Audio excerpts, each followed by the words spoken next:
We stand for possibility, for the belief that every tomorrow begins with a choice made today. We stand for growth, for curiosity that pushes boundaries, for knowledge that prepares you not just to adapt, but to lead. We stand for community, for minds that don't just think, but connect, for hands that don't just build, but uplift. We stand for experiences that shape you, for friendships that anchor you, for courage that carries you beyond this place. Here you become more than a student. You become a maker of solutions, a believer in dreams, a contributor to something greater than yourself. This is where purpose meets possibility. This is where futures are built. Chas Brookbasar University, where you stand for what matters.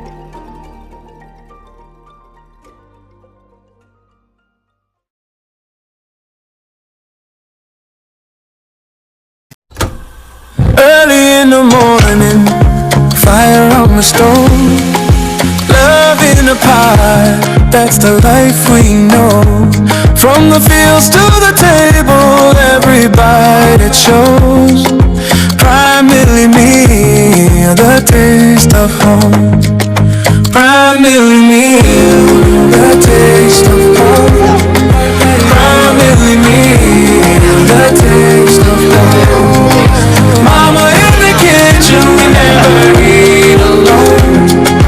Primarily me, the taste of home. Primarily meal, pure, proudly Zambian, the taste of home.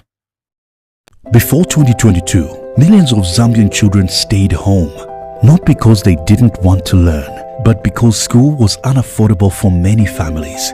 Today, things are much better. No more tuition fees, no more PTA fees, and no more examination fees. More than 2.5 million children are back in class across the country, from villages to towns, from the cities to the districts and provinces. Schools are feeding our children and classrooms are full again. And with the enhanced Constituency Development Fund, communities around Zambia are transforming education. More classrooms are being built, more desks are being made, more teachers are being hired. Because Bali cares. He has delivered this for all children across Zambia. Because free education is not just a policy, it is a promise to every Zambian child. A promise that poverty will not decide their future. A promise delivered.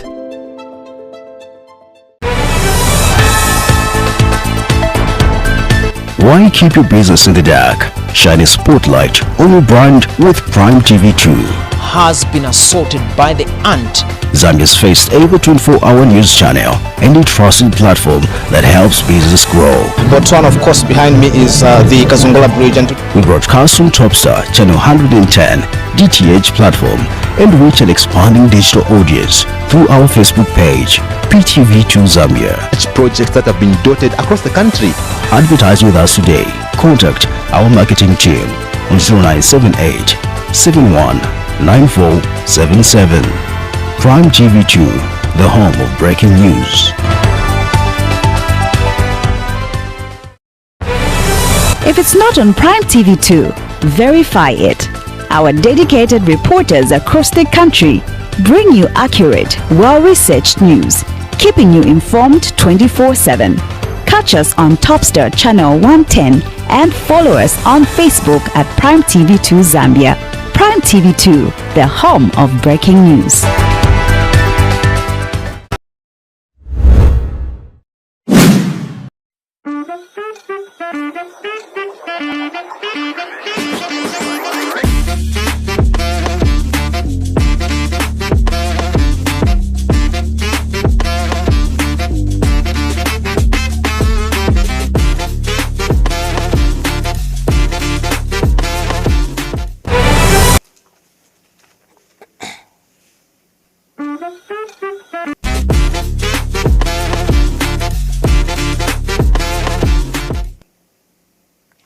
A lovely good morning to all our dear viewers. Thank you so much for joining us on yet another exciting edition of the Sunrise Breakfast Show, Zambia's most engaging morning conversation. And of course, this is Prime TV2 on Topstar channel 110. And of course, it's a very beautiful Wednesday. We're so excited to be back once again on your screens.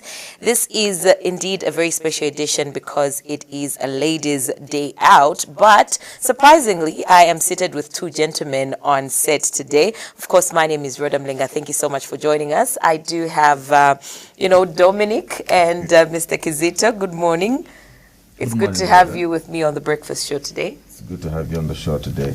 Good morning, Rhoda, and it's good to have you too on the show. You're looking blue and awesome. Thank you so much. I had to add a little bit of color. That's right. That's a pop of color. That's right. And you look awesome. Absolutely. Thank you so much. And of course, today we'll be having a very good conversation as usual right here on the Sunrise Breakfast Show. Yeah, thank you so much, Rhoda. Thank you so much, viewers. Mr. Kizito, good morning once more. Good morning, man. You're looking awesome too. Thank you so much. Yeah. It actually feels good to be back. I was away, actually, I think for a week. I was in Northwestern Province, trying to put my hands on some new languages, Luvale and Kaonde. Yeah, but let me tell you, the province is quite a beautiful province, of course, and it made me think and look back at places like where I come from in Palawana. If we really harnessed our natural resources, because there's so much happening there, there's so much work. The land is good actually for agriculture. The land is good also for mining, and it made me rethink a few things that I would actually take back home in Palavana and just go and discuss. And yes, but of course, as we are on the breakfast show, you can join in the conversation. We're coming to you live on Topstar channel 110 and streaming live on our Facebook page. That is PTV2 Zambia. So you can watch us wherever you are in the country, and you can put your comment because you are. So if you join the conversation, it makes our conversation more fruitful and more interesting, and you can tell us what's on your mind, what's trending, and we can have a conversation about that. Yeah. And Dominic, I know that you probably could have come with some gold because there's a lot of minerals this side. So hoping to share. But you tuned in and you are part of the conversation. And wherever you are watching us from, on the described channels, you can also get in touch with us, text or indeed just type on the chat. The numbers to text is 0972 063 306. I'll come again, 0972 03, beg your pardon, 0972 036 306. So you can join us. You are part of this conversation, Sunrise. We value your conversations, and we're looking forward to conversating with you. You'll tell us what is happening. But I will roll back to the lady and the gentleman. What's on your mind today? Of course, I do know that there's a talk about our economy opening up, because our economy would previously sleep, but now the economy hakuna kulala. I don't know really, gentlemen and lady, what's on your mind today? I was thinking about that as well. 24 hours businesses operating. How is that really going to be? This is something new that would be introduced in Zambia, but then how is it going to be handled, security-wise? I think a lot of people have concerns that, it's in the night, and so there's probably a lot of things that need to be considered, before that is actually put into action. Okay, on a lighter note, I speak on behalf of the police. There will be no shishita. Yeah, but I think you're right on that point, because we need to look at all aspects, especially the security aspect. When you look at the issue of street lights, street lights, along that road that comes from Munali roundabout to Kalingalinga ShopRite. What road is that? Is that Ali Kinkata? That's Ali Kinkata. Yeah. That's Ali Kinkata. Yes. That road has got street lights. Majama street lights ya solar yaja kaya ngati wamashita vandalize wamaba shaya kaena. I think there's just 3-4 of them on the road. And in as much as we appreciate what the UPND government is doing, in as much as they are doing very good on Sotsana and free education, they need to also put deliberate policies and talk to us and boast to us about how they are now keeping well the things that they found. Because we will not allow that when every government is coming on board, they bring new things and the old things are forgotten. We don't have that money, that luxury. This is a government that talks about spending money, a government that talks about saving money. We need to see the responsibility on simple things like my street lights. Are they maintaining them? You know, what's RDA doing? We need them to speak from time to time. We need them to press us to tell them, maybe Waribe Chan, public relations officer, where Makam, because we cannot have such things happening. And we are seated as a country, and they are boasting about saving money. They are boasting about their friends spending too much money, but they're not preserving things that they found. I think we should look at those things, and those are the things that can also help us, especially in the aspect of opening up the economy. I think that's my take. Well, Dominic, I share a different view. First and foremost, we are talking about policies. The policy has been declared by government, and they are showing that look, this is the direction we want to go, and it's up to the Zambian people. It's up to the stakeholders to now pull up our sleeves. Because really, it's not very good for our economy to sleep. We are trying to develop, and if development means having an economy 24 hours, of course we are going to have teething problems when a baby is born, when people get married, when you start a company, when you start a policy. There will always be challenges, but I think that it's a step in the right direction, and it's up to the Zambian people to start thinking. I was giving an example of Uganda. In a conversation to say, look, the guys work hard, you have 24 hours, people are around. If you go to Kapiri right now in the evenings, Dominic, you find women selling. That's almost a 24-hour economy, So people have already started. I think that we just have to know how to engage councils, police, bars, regulate. Because now, even people who have bars will say, akuna kulala, but then we just have to find a way to do it right. But I think it's a step in the right direction. But I think a lot of, Zambian citizens did express their concerns, which is the rising number of, what we call junkies in our communities. And this is the biggest worry with, when this was actually reported or posted online. A lot of people we're worried about the number of junkies that we have in the streets. People are being attacked. But then if business is going to be operating 24 hours, what measures is the police going to put in place? Are they going to be actively involved? Is the crime rate going to increase or reduce? So these are some of the concerns that the Zambian people have. Have you seen that video circulating on social media about the young student, the young pupil in Sananga? Have you seen it? I think I have seen it briefly. Copper Belt has been boasting that they have got the strongest. They're a country in another country. They're gangster. But when that video came out, I think I'm proud to say, I think I am, on a lighter note, I am half Aussie, So this video is of this young student who was dragged into the office of his I don't know if it's head teacher or deputy head teacher, and there were teachers around, and this student now was in tears and was crying. I don't know what they did to him, but he was very aggressive and very vulgar, and he was even ready to take down the teachers in his conversation. And it's very sad that we only got to see one side of that story. Like, what I think people should really look at, in that conversation when he was trying to be schooled and trying to be taught, he raised the point and said, you teachers here are busy trying to gang up on me while your friends are busy building houses. Wow.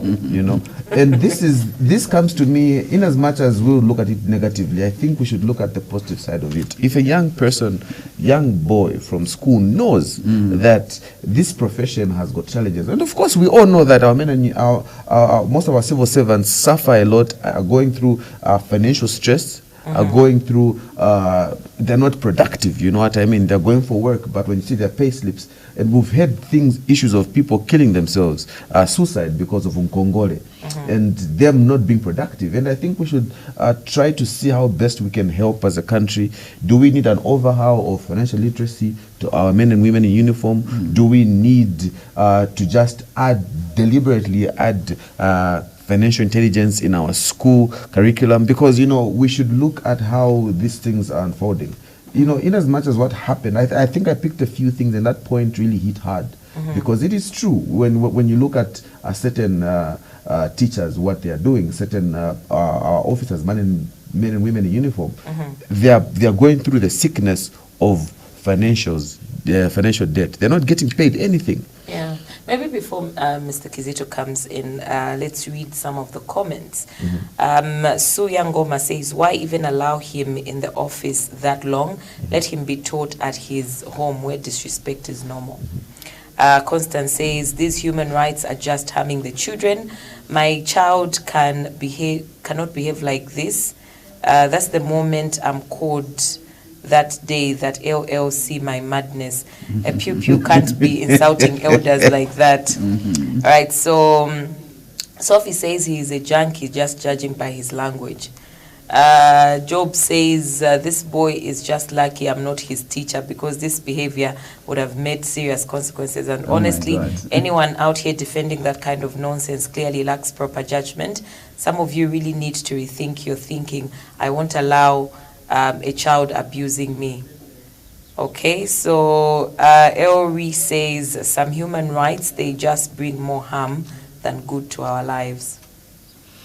Wow, a lot of feedback, but maybe Rhoda, I would want to retract and get back to what Dominic said. Dominic was proud. He said, "Islozi, I don't know whether this is the behavior." No, because That's the behavior? No, because then you need to defend the then laws, because I know you know. No, that was just a lighter note. You know, I understand. People from Copper Belt always boast. No, we can do what? No one can tell us anything. And the laws just showed up. I said something.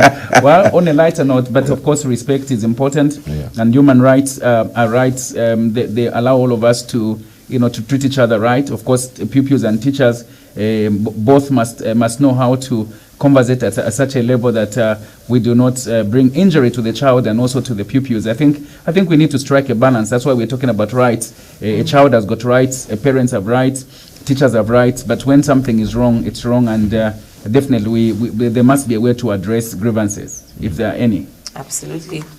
All right, so those are interesting thoughts, gentlemen, and as always on the Sunrise Breakfast Show, we aim to tackle issues that truly matter to you, from governance and development to youth empowerment, media responsibility, and of course not forgetting national dialogue. So let's give our views, a quick glimpse of what we have lined up, you know, for our viewers this morning. Coming up later in the program, we will be joined by Cosmas Chileshe, editor of the UPND media team, and this will be an important conversation because we will be putting the ruling party on the scale.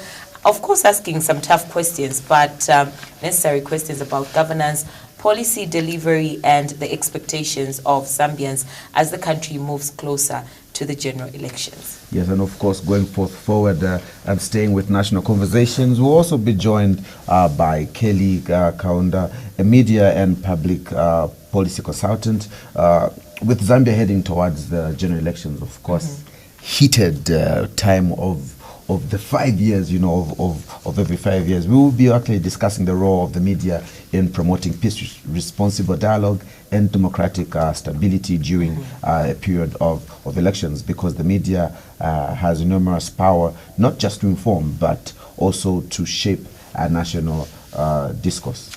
And of course, on a lighter note, we'll be coming to sports, and we are going to be joined by our own Jeremiah Chalwe, who is going to take us into the world of football and other sports, to just lighten up from the hard discussions. I know that there will be hard discussions on politics, and we need to come back and relax. All work and no play makes you really a junkie, I should say. So we're looking forward to conversations in the world of sports.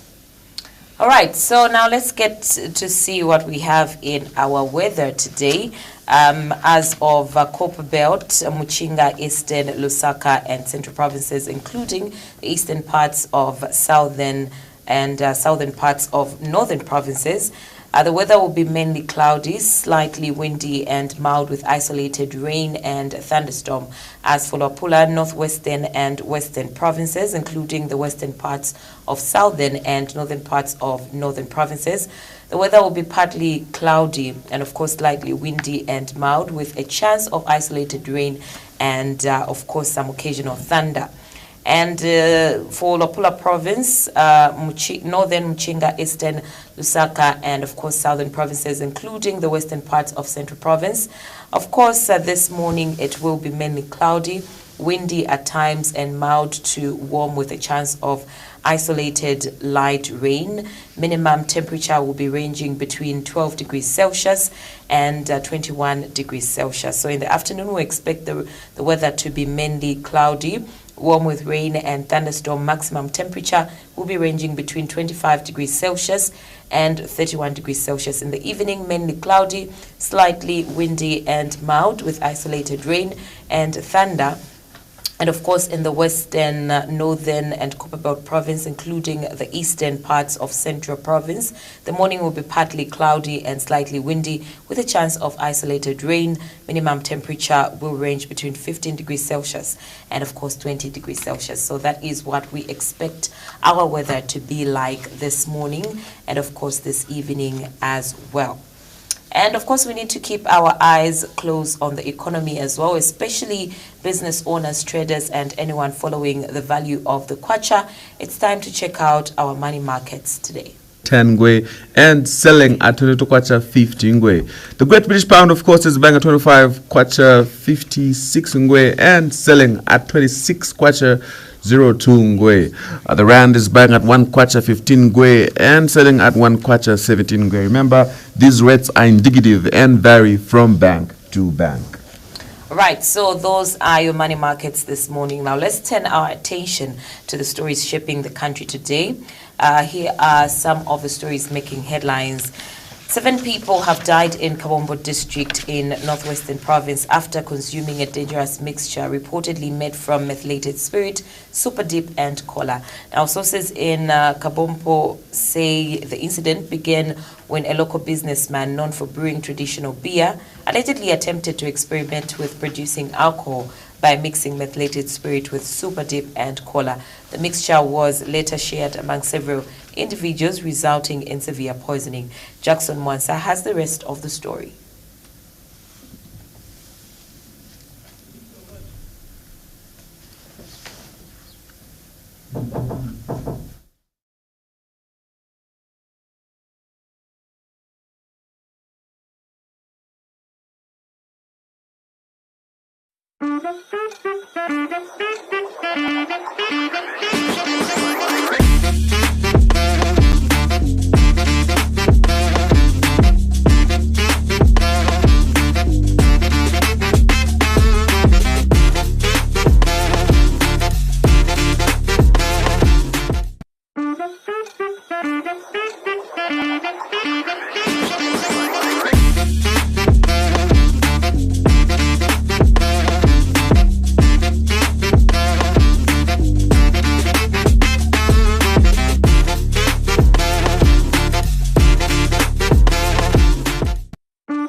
7 people have died in Kabompo district of Northwestern Province after consuming a toxic mixture of methylated spirit, super deep, and cola. Some victims were rushed to Solwezi General Hospital, where 4 patients were admitted. As of admission, we lost one of them. 3 of the patients survived, and these we managed to discharge after 72 hours of admission. The immediate effects of consuming methylated spirit. First of all, in the first 12 hours of ingesting it, you may have features almost like somebody who's taken alcohol. So you have become drowsy, you may become confused, you may start vomiting, may have abdominal pain. After a few hours, you start having blurred vision or double vision. Thereafter, what follows will be, for most people, they will start losing their sight. So after they become blind, what happens next, it now spreads to the kidneys, causing kidney failure, liver failure, and sometimes even the heart starts failing, and eventually that leads to death. Authorities have issued a warning to members of the public to avoid consuming unregulated alcohol. Generally, my advice to the community is please, if you're going to consume alcohol, make sure you consume regulated certified alcohol. Do not experiment with the unregulated alcohol concoctions that we make. Most of them will cause harm and not the happiness that people get from alcohol. They are toxic, and the long-term effects, if you survive from those, somebody will end up permanently blind. My advice even to our colleagues practicing in the district is, for methylated spirit or any of these toxins, time is a huge factor. The sooner we respond to them, the higher the chance of them survival. The incident has also been confirmed by Northwestern Province Police Commissioner Brighton Siwale. Meanwhile, government has stepped in to support the bereaved families by providing 7 coffins and food supplies. The 7 victims have since been buried in Kabompo district. Jackson Mwasa reporting for Prime Television News in Northwestern Province.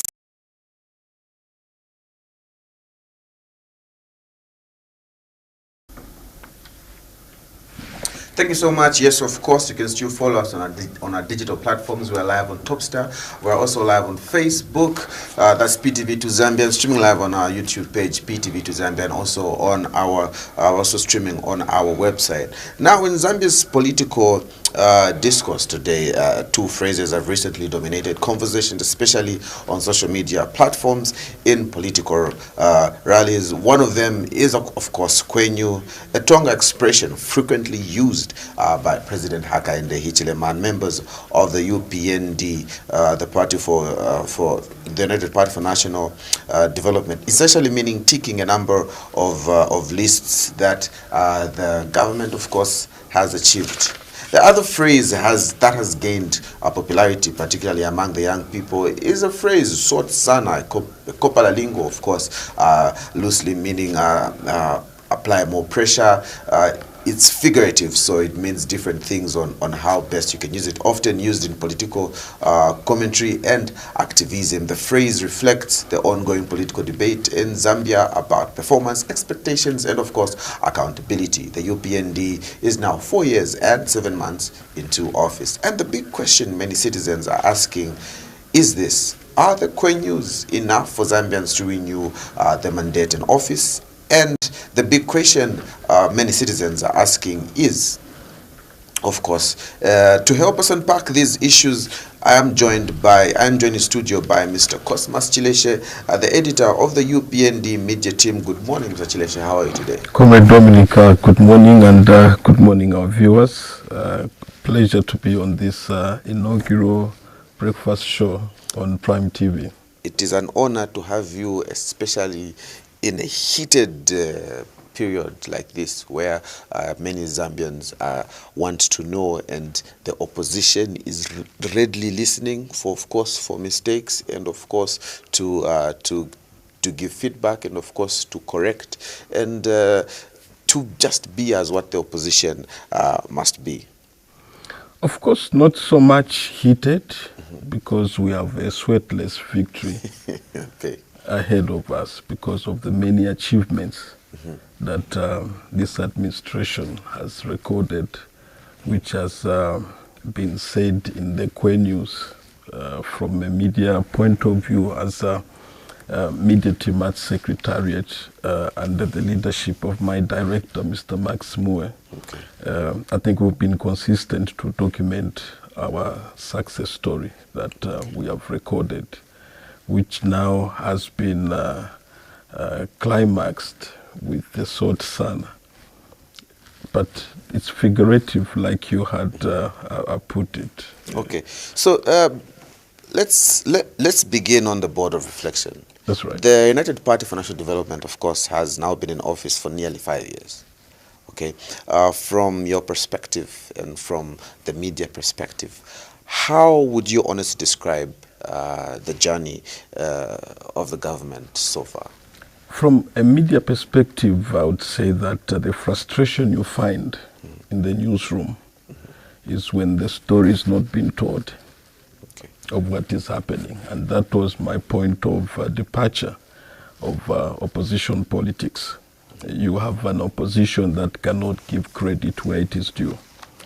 You have an opposition who are just bent on painting white black because of social media propagandists and people that just don't mean well. So the issue that you find, and I think it was one of the end of year press briefings, press conferences, President Hakainde Hichilema, it was, I think, during the 3rd year of his term when he started recounting the achievements then that was recorded at the time. I think we were just coming from the West heat drought where we demonstrated resilience in terms of rebuilding the economy, taking into account the status with which the economy was inherited when the UPND came into office.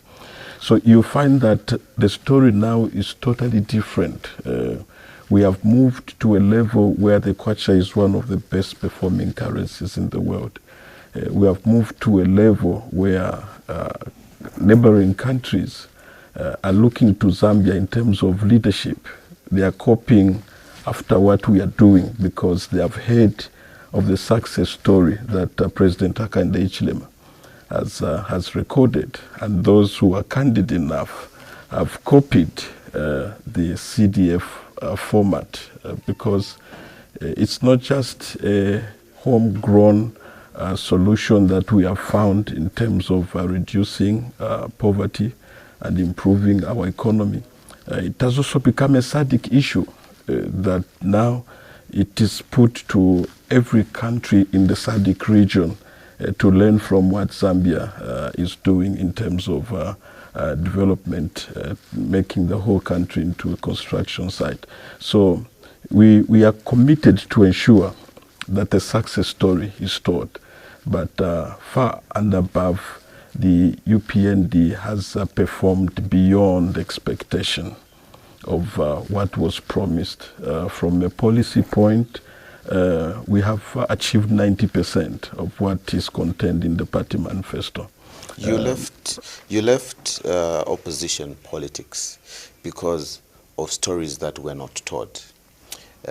You allegedly claim to say that the stories that have not been told are the ones that you want to tell now as you are in government. The UPND government, before entering into office, gave us promises, gave us hope, gave the Zambian people expectations about jobs, about, let's just bring it to home level, bringing down the cost of certain commodities like millimil, like fuel, and.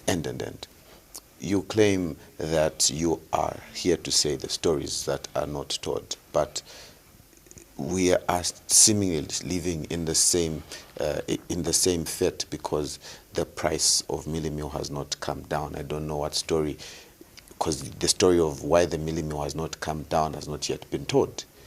of course, you're talking to us about the economy, and are these things that you did not see before you entered office, or these are things that you got to understand after office? Were these promises only, as we understand that, change is not an event, it is a process. But you made it look like an event. Was that a political gimmick? Well, it's not a claim. Whatever I speak out of conviction. Even though I'm now preaching the gospel that I once tried to destroy in the opposition, because we have a kind of opposition that is driven by malice. We have a kind of opposition that is driven by sheer hatred. You see, that is where we have missed it. And because of these things I've pointed out to, it has brought a concern now, because never in the history of our country's politics, I've been in the newsroom, I think for over 20 years. I've covered different political parties and different presidents. I've never seen such a disorganized opposition in the manner that we have it today, because they have lost the agenda. There's no place to be in the opposition. They have no direction. But I keep saying, in my language, we say, "Uyole sale foko naula, alabala amflunganya." That is the confusion you see in the opposition, but a confirmation and an endorsement of President Hakainde Hichilema's leadership. We were told just not to love him for no apparent reasons. And people who never believed that he will achieve what he has achieved, people who never wished. So they are still in that state of confusion that up to now they have not recovered from the loss. So when they see that the person they never ever wished or believed that when they've been in office is doing it and making it and doing it better than they did, they can't stand the situation. And the bar for leadership, the bar for presidents has been raised so high that we do not even have a candidate to challenge our president, our candidate. That is where we are. The candidates may not be there, but the biggest question the Zambian people are asking today, that they have been asking for quite a long time, is the expectations that we were being given. Were there a political gimmick, or were they truthfully speaking, on realistic grounds? Truthfully speaking, in 4 years, 7 months, you counted, was it 7 months? What this administration has achieved, it's like a party that has been in office for 27 years. With due respect, we appreciate the foundation that UNIP laid in terms of development. But in 4.5 years or so, what the UPND has achieved is a miracle. I can call it, it can only be but the finger of God, working through President Hakainde Hichilema, first of all, to redeem this economy which was dead, to bring about investor confidence, to bring about the growth that now we are focused on, and these pro-poor driven policies that we have implemented. Talk about free education, which has been recognized as one of the great investment President Hakainde Hichilema continues to give to the Zambian people, because he loves every one of us, because he cares, and therefore he's delivering. And that is what is happening, and that is what is confusing the opposition. The UPND came into power promising to reduce the cost of living, including lowering prices of fertilizer, milling meal, and other essential commodities. However, most Zambians still oppose that has happened. Prices have increased, life has become harder. What has really gone wrong? No, that is not a correct narrative to say, and that is what we are trying to diffuse, because that is what the opposition propagandists would like to set as an agenda. The same disorganized... If I begin to document sector by sector, if I start with mining, what was the state when we assumed office? What is the state of the mining sector now as we talk of? It's a different story. And the people of Copperbelt can attest to this fact of what is happening and other areas where mining is taking place. We have a success story in the mining sector.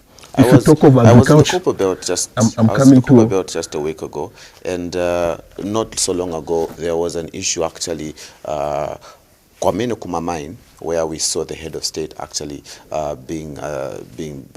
allegedly being stoned.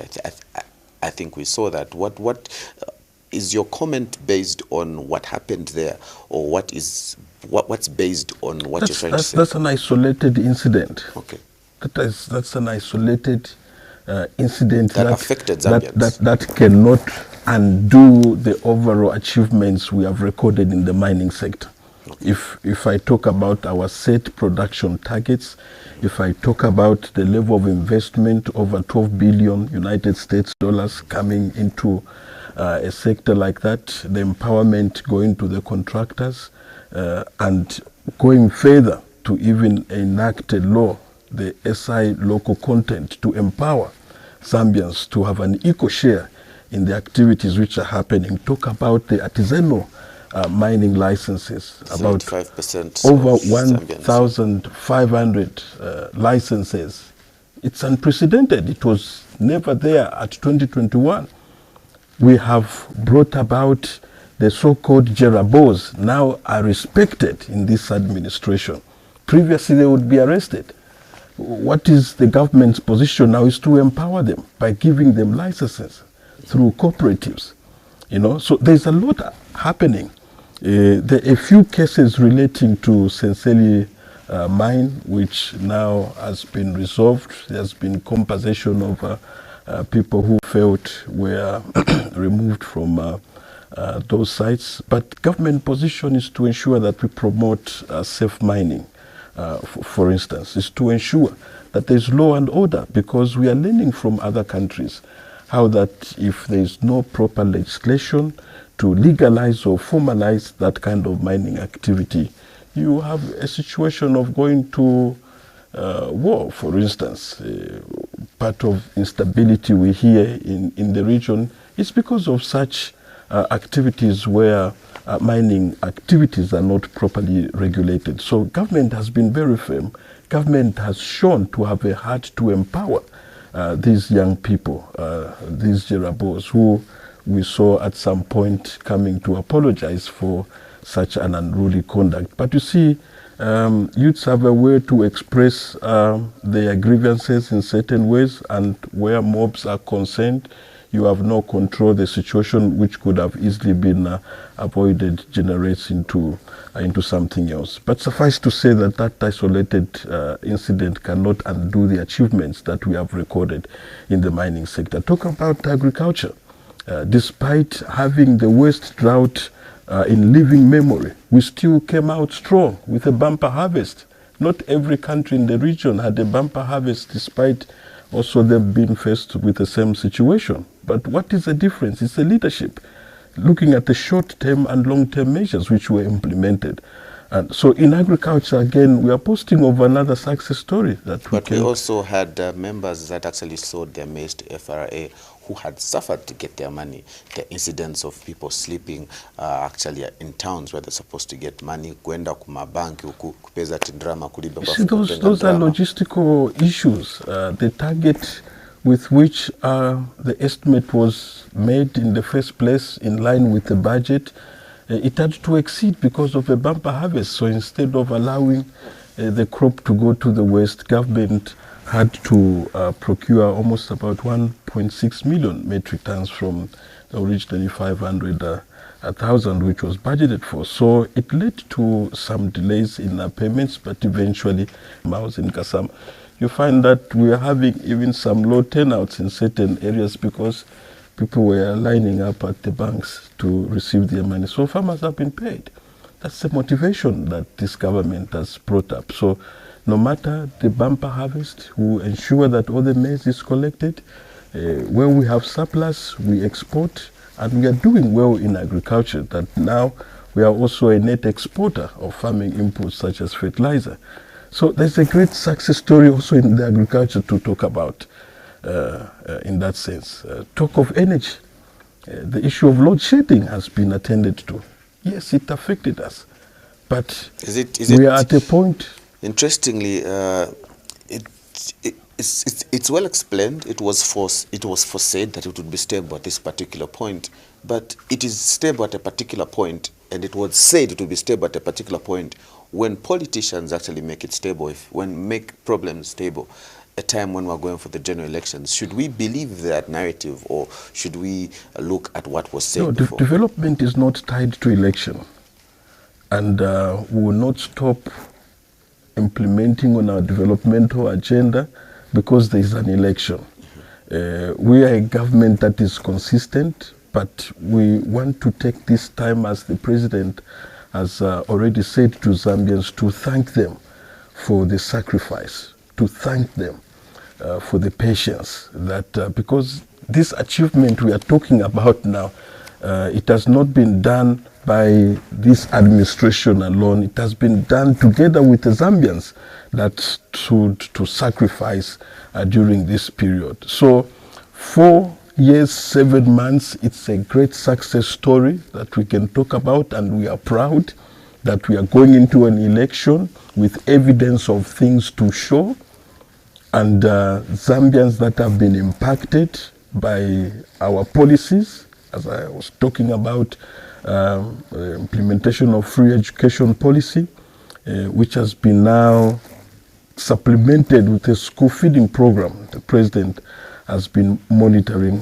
Like yesterday, we were in Kanyama constituency at Twashuka.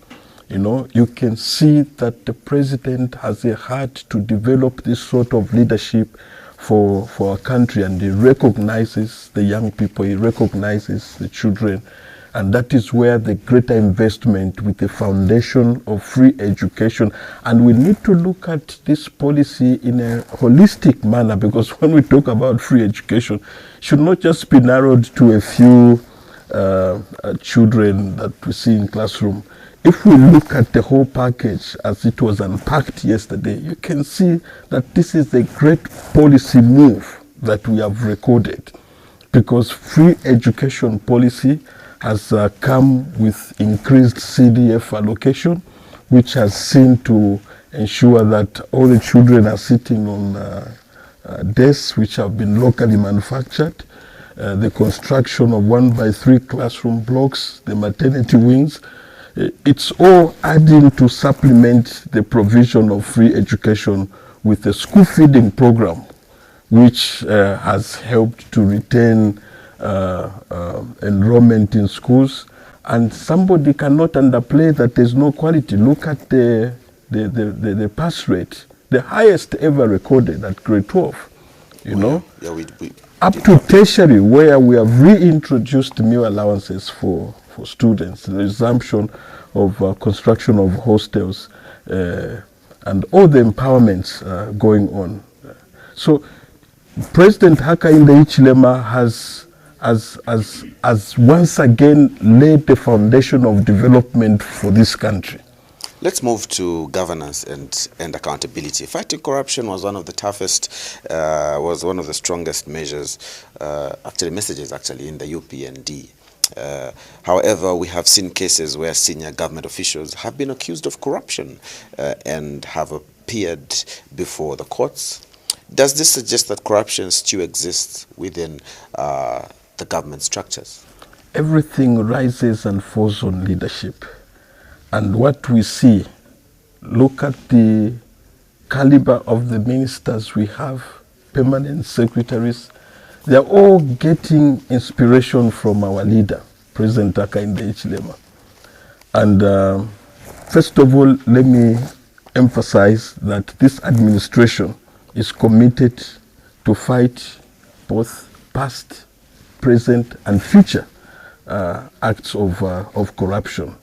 And in fighting past acts of corruption, you have seen how that the asset recovery has produced tremendous results because of the establishment of the Financial Crimes Court, which has ensured that these cases acted upon speedily, because actually on that same speedily, you know, some critics argue that while corruption cases involving opposition figures actually move quite quickly, cases involving individuals are perceived to be close to the government move slowly. How do you respond to these who accuse that the government justice is selective? It's a blanket statement. If there are specific cases they have regarding saving leaders that the law enforcement agencies have not moved on, time and again we have called on people like that to bring evidence or help the law enforcement agencies. I don't think in the presence of evidence, the law enforcement agencies,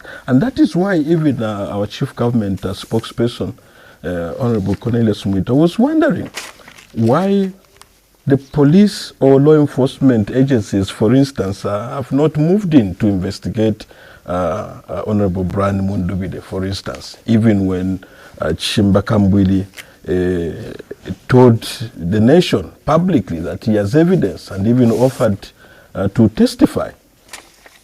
See, so we would wonder on a situation like that one, and the person who is vying for public office, it's important that they go through these internal checks. Is it that the UPND government is not listening, or maybe you're afraid of bringing that issue to the It's not about listening. That's why we are wondering. And in wondering, we are not asking the police to move in, but we are also wondering why they are not moving in. We are wondering, like you said it. So if there is any further evidence in addition to what Honorable Chimba Kambwili alleged with regards to some issues surrounding Brian Mundubile, it becomes of concern, like you asked. But in the absence of evidence, it becomes a blanket statement for anybody to say that we are not committed to the fight against corruption. But what we have seen is that they have come up with flimsy grounds to shield themselves from these acts, such as the use of tribe, such as the use of political affiliation. No, that cannot be the basis of law enforcement not to move in. Let's return to the UPND itself. With the elections only being months away, the issue of candidate adoption is already causing tension in many constituencies. It is one of the most organized political parties. Yes, actually, because we want to say that. And very methodical in the manner of running the party and of doing things. There's no chpante-pante. And I would urge those who are in the opposition to come and learn, to come and see, not the disorganization we see. So we have a national management policy, which is the highest policy-making organ of the party, that has already provided guidance that where we have sitting MPs, okay, our members are not encouraged to start campaigning because you are disturbing the incumbent. He's focused on developing the constituency. So there's been a policy directive, and if there's anybody going against that policy directive, they are subject to the disciplinary code, which is clearly laid out. So we do not expect where we have a sitting MP that we have aspiring candidates campaigning. And in any case, the period of adoption is soon coming because Parliament will soon dissolve in a few months. Is it 2 months from now? March, April, by May. You see, so at that point when Parliament dissolves, then aspiring candidates, and even from a media point of view as a media team, we have similar instruction not to cover our members, aspiring candidates on our official platforms who are campaigning in an area where there is a sitting MP.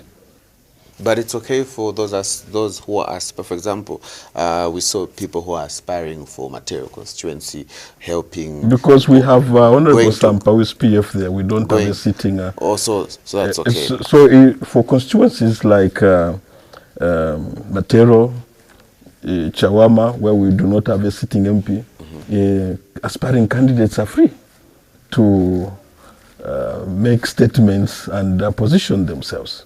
And you can also put them on the media on your page. That's Exactly, because we do not have, and it is also part of an editorial guideline, which we have adopted, so that we do not have this member complaining, why is this person featuring on the official platform when I'm also. So the guidance to avoid the confusion you are talking about, because it starts from the visibility we provide for these candidates. That's where it starts from. So because media is used as a first line of defense, so we've been guided. But it's an exceptional case to other aligned medias. They can cover them in that manner. But when it comes on the UPND page, we can't do that. It's part of the editorial policy, and it should also guide those who are aspiring candidates.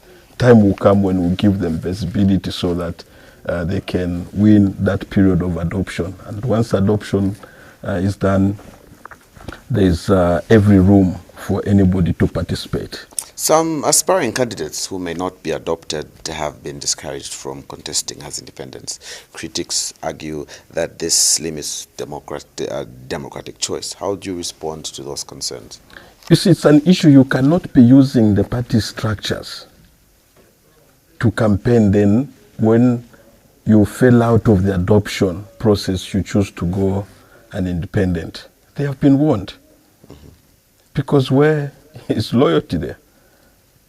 Even if you're not adopted, it does not give you the so-called democratic right to go independent. Then you are out of the rules that binds you if you are to be part of this. So your candidate's loyalty is not to the people they want to represent, but to your party and to your guidelines.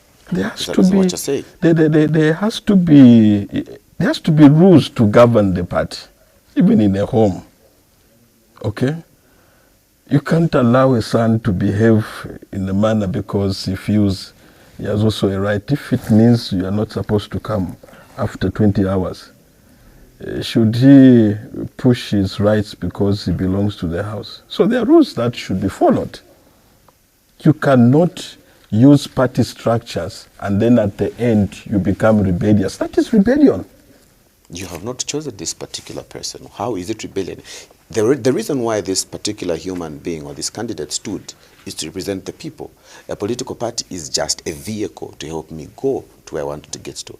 But if the political party does not want to pick me, why should I not stand? Because my loyalty is to the people, not the party. So if you cannot abide by the rules of the party, the simplest thing you can do is to resign. Then you can go independent or you choose to belong to any other political party than to bring that confusion, because you are not part of the rules that are governing the House. It's as simple as that. If the UPND, if the Zambians give the UPND another mandate, what should citizens expect differently in these 5 years compared to the first term? The foundation of development has been laid for our country, and we needed a political party such as the United Party for National Development to be in office for such a time as this, at a time when this country just went, I don't know how I can explain it, but what we have done is a firm foundation for the development of this country, and would like to urge every Zambian to ensure that we consolidate the gains that we have recorded. This is a firm foundation for our development and restored. We are back on the Champions League. This is the Zambia that we looked for. This is the Zambia that we want. And it can only be under this sort of leadership. But sad to the politicians that we have known, because what we are seeing are people that are being phased out, and we needed a leader like President Hichilema to be in office for such a time as this, so that never again do we go back to the bad leadership that we were exposed to. At times it was, maybe it is good to, they were given that chance so that we can appreciate when there's good leadership. So Zambians cannot make a mistake of doing a reverse. And we're still at a time when the bar for leadership, for presidents has been raised so high. If they were sincere enough Like the way we are seeing alliance partner, not that we wish to be a one party, we are a constitutional democracy. We respect the place of the opposition. But if there was a way, President Hichilema would have just gone through unopposed. But of course, the power of democracy. The power of democracy, yes, we are a constitutional democracy. And that is why we are saying that the things he's doing for this country, even when it comes to 2031, it will be too hard to let him go. Well, thank you so much, Mr. Chileshe. There you have it, dear viewers. I was having a conversation with Mr. Chileshe, editor of the UPND media team, and we were discussing, of course, governance, politics, and we're also getting a wind of what to expect coming up forth. Thank you so much for coming on the show. We really appreciate your association, and we will call you and we'll keep calling on you. So thank you very much, and we look forward for a resounding victory for our candidate in August 2026 this year. Okay, thank you so much. Thank you.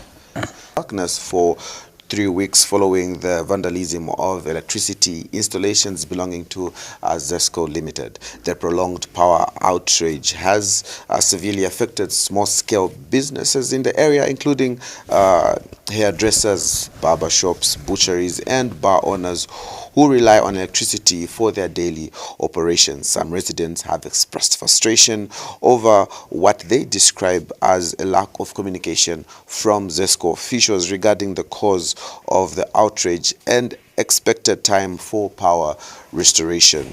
Joseph has more details in this report.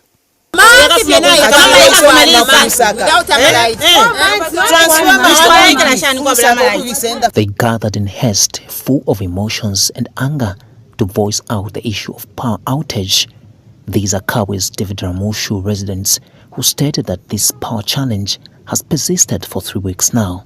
Twafweni tulolekesheni po tatwabafweka twalikuwa tobo tushakumayanda bapembela nga twakomboko kwe batu banko balaletefi badati balaletefi amalights yale butukira mu 1 month, so 3 weeks na ikumana pa number ni 1 month there. Ama business yesu na yabasana affected murando wa rights dashitishama chicken pieces na sausage fyali sasa nishero nao derefie. It was clear in their submissions that officials from the Zambia Electricity Supply Corporation have not been available to explain the cause of the problem. The biggest issue is ZESCO balifira okutweba why fena deve twalaikatira 1 month kwa bulama right. We have tried kuya ku ZESCO kulaba regional manager but abatabalipo. We have even tried to communicate with Matongo, spokesperson of ZESCO. Now, it has been proven futile. And those with rumors decided to bring them in public, as others stated that the absence of electricity has increased theft in the area. There's a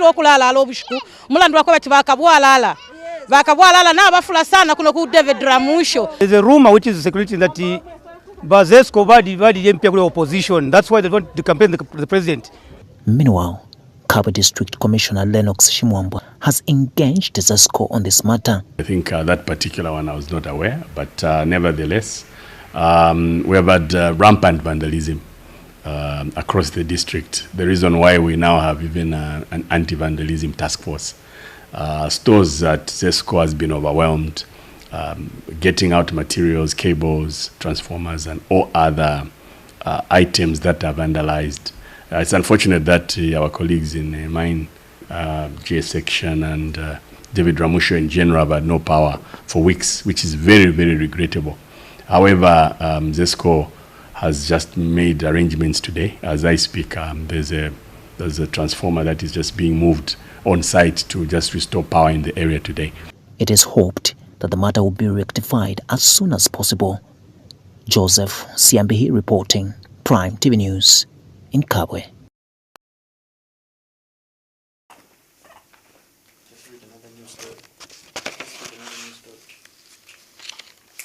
And of course, the conversation does not end here, because the future of Zambia is deeply connected to how our democracy functions and how politics is conducted and how leaders are held accountable. That was really a very good conversation there. Let's now take a look at what else is making headlines across the country this morning. Now, residents of David Ramushu Township in Kawa District of Central Province have been left in darkness for 3 weeks following the vandalism of electricity installations belonging to ZESCO Limited.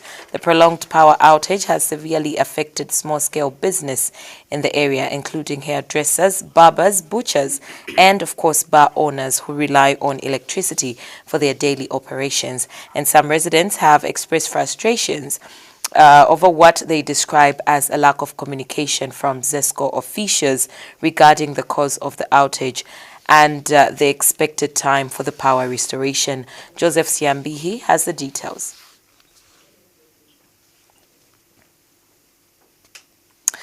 All right, so we'll have a look at that later on, but we do move on, shifting to another important national conversation. In the next 5 months, Zambia will head to the national elections, of course, a critical democratic moment that determines the leadership and direction the country has been going for the next 5 years. But as many analysts often remind us, elections are not just about what happens on voting day. The electoral process is a long journey that, of course, involves voter registration, political campaigns, civic engagement, media coverage, and ultimately the peaceful acceptance of results. In that entire process, the media plays a powerful role and, of course, sometimes delicate role informing citizens, holding leaders accountable and shaping national discourse. So the question now becomes, what responsibility does the media carry in promoting peace, responsible dialogue, and democratic stability during an election period? Of course, to help us unpack this important issue, I will be joined in the studio by Mr. Kelly Kaunda, a media and public policy consultant, who will be joining me on the other side just to, highlight a few things concerning the role that the media plays in some of these solutions in holding leaders accountable and shaping national dialogue, which I do think will be a very, very important topic of discussion. But for now, let's take a quick short break. We'll be back on the other side to continue with our conversation. Start your day with Sunrise Breakfast Show. The flagship morning show on Prime TV 2. Wake up to breakfast news as it happens. What if you're not away?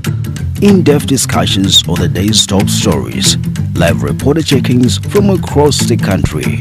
Expert analysis on government policies and their impact. The latest in local and international sports. Catch us on Topstar Channel 110 and follow us on Facebook at PTV2 Zambia. Sunrise Breakfast! Sunrise Breakfast Show, only on Prime TV 2, the home of If it's not on Prime TV 2, now 110, and follow us on Facebook at Prime TV 2 Zambia. Prime TV 2, the home of breaking news.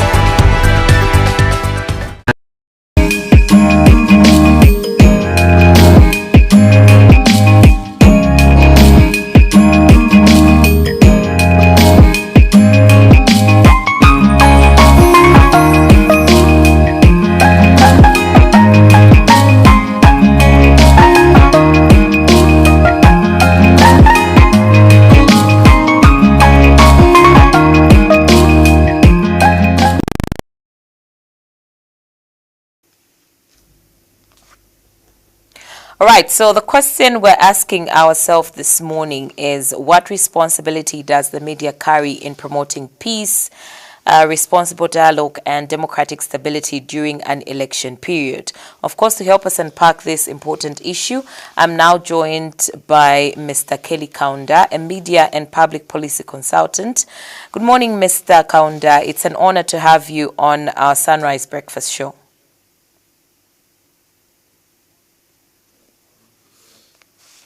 All right, now let's begin by helping our viewers understand the broader context. Many people often think elections only, begin on voting day. From a democratic and institutional perspective, when does the election process actually begin and when does it truly end? I think, first of all, you need to look at the entire, democratic landscape or political system in the country. As long as all the political rights are respected, which include freedom of expression, freedom of assembly, access to the media, without undue influence from the state or or any other institution, then you are laying a foundation for an electoral process that in the end could be described as free and fair. If you have a political system that is riddled with arrest of political players, suffocation of freedom of expression, that it then becomes difficult for political players to participate freely in the electoral process because then their messages are not getting across. If they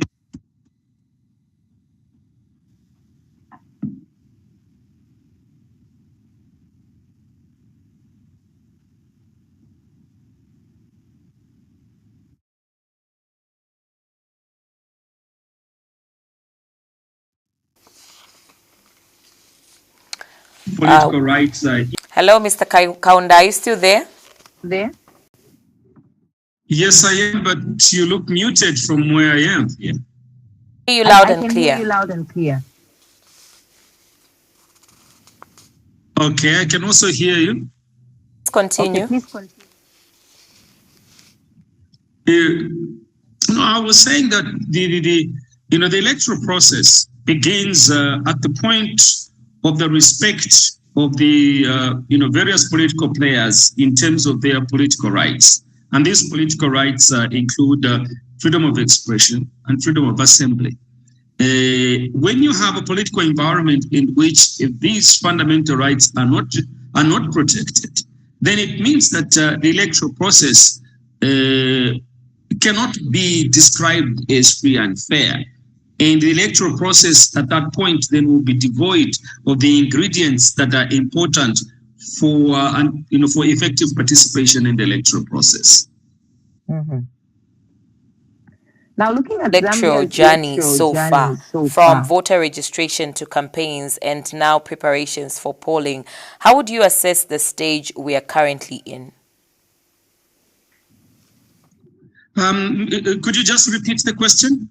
Looking at Zambia's electoral journey so far, from voter registration to campaigns and now preparations for polling, how would you assess the stage we're currently in as a nation? Well, first, let's agree that the official campaign period hasn't been declared yet. However, the other things that have been done worth noting include voter registration, which has been going on unimpeded. People have been free to go and register. People have also been given an opportunity to verify their records so that they don't get surprises at the last minute when they are at the polling station only to find that their details were not properly captured. Sufficient time has been given to this process. There have also been some new initiatives that I've noted where people can actually transfer from one polling station to another. There are people that have moved from their residential areas. Some of us registered in areas where we lived some 20 years ago. We don't live there anymore. So that opportunity has been provided well in advance. You can either verify this physically or you do this online, which is comfortable for a lot of people because increasingly a lot of people have access to the internet and have and they also have handsets. So as far as that process goes of checking and verifying those details, it's a positive development.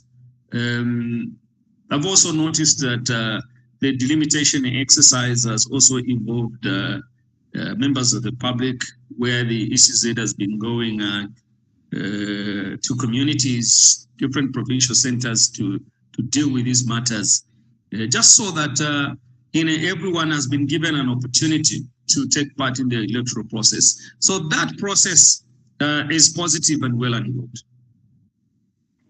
Now, let's talk about the media, Mr. Kaunda. In a democratic society, the media is often described as the fourth estate during an election period. What specific responsibilities does the media have to citizens?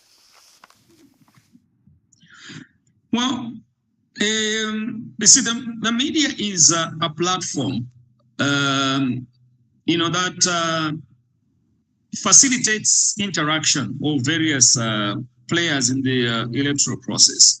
And the players in the electoral process include the voters and those that are actively participating as candidates, and also those that are participating as representatives of the various candidates. It also involves the Electoral Commission itself, which administers the election. So what the media does is to provide a platform for all these to be able to disseminate their messages and also interact with others in some kind of conversation. It's also a platform that is used for the distribution of messages. Those that are participating in the electoral process are trying to get in touch with the voters and explain to them what they stand for. So that is one primary responsibility the media has, to facilitate this process. But the media also has another extra responsibility, which is to filter these messages, because there are times when some players may go overboard. They might be peddling inflammatory messages that might threaten peace and stability.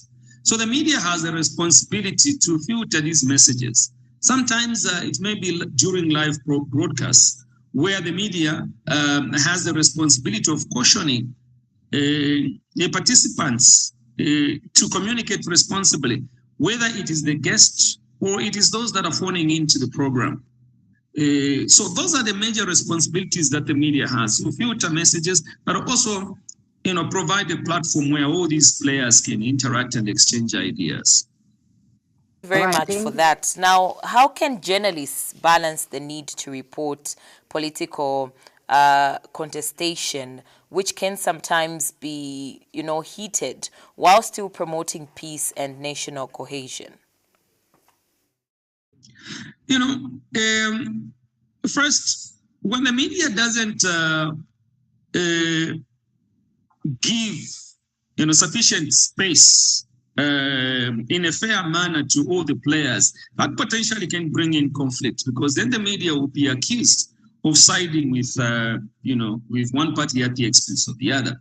So one of the best things that the media needs to do in order to make sure that the potential areas of conflict are dealt with is to answer the question: Are we fair in terms of giving time and platform to all the players that are involved?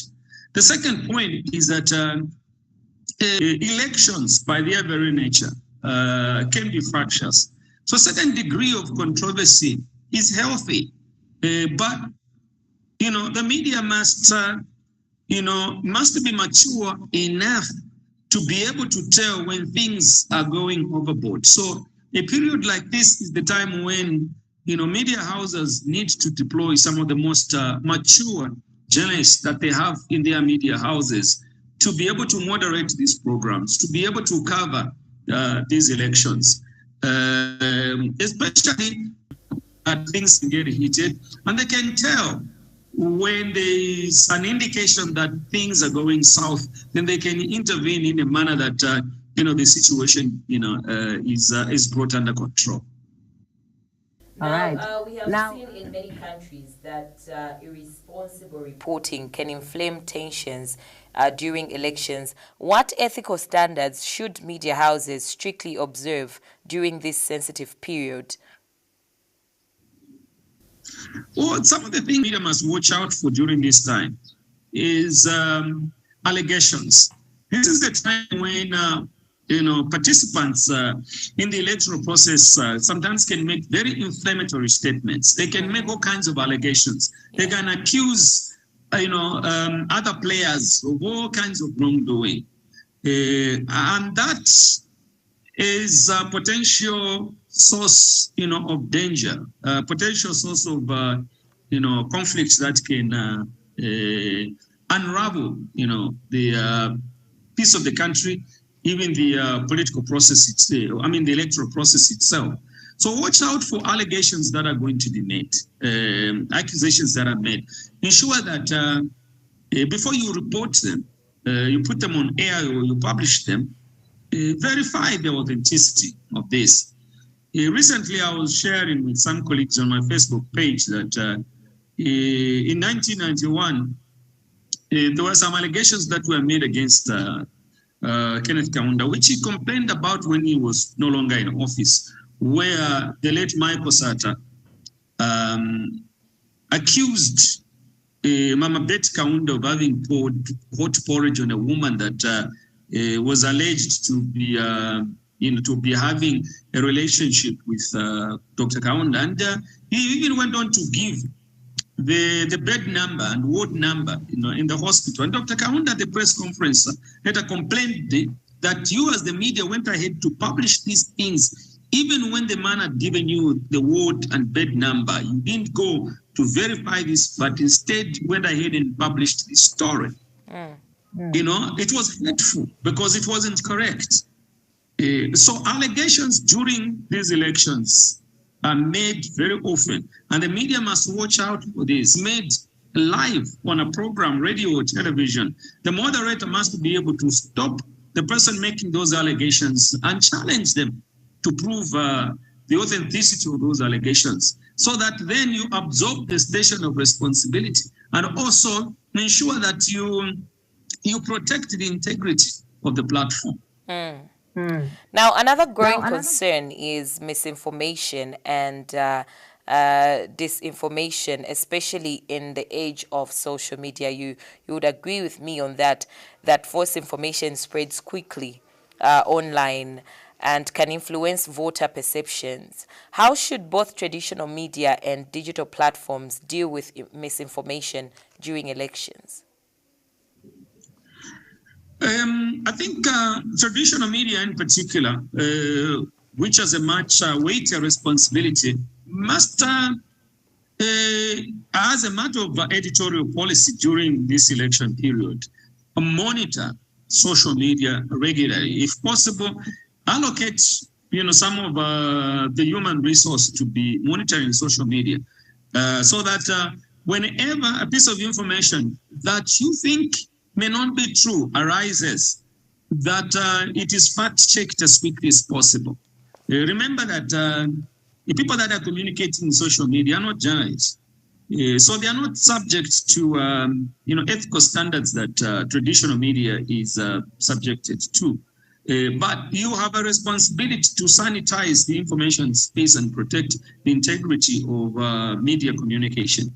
And one way of doing that is to be vigilant, monitoring social media, but also avoid the idea of rushing to be the first to report the matter. Because sometimes, journalists want to feel good that they broke the story. But, you might end up doing this at the expense of your reputation as a journalist, the reputation of the station, and also the reputation of the people that are involved. And once the reputation of someone is damaged, it can be damaged, beyond redemption for the rest of somebody's life. And that's not fair. So do not rush to break the story. What you must rush to is to seek to fact check, whatever allegation will have been made on social media. So there's going to be this competition where people will be sharing, videos, sometimes videos that are purporting that it's it's a fight that took place between this party and that party.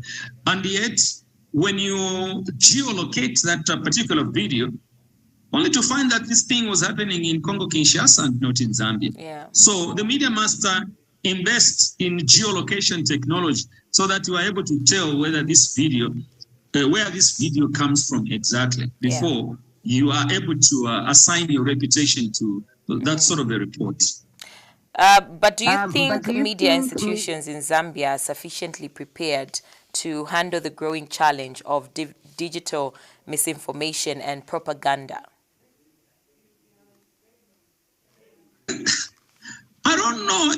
I don't know if they are sufficiently prepared, because increasingly the Zambian media is becoming aware of the importance of protecting its reputation.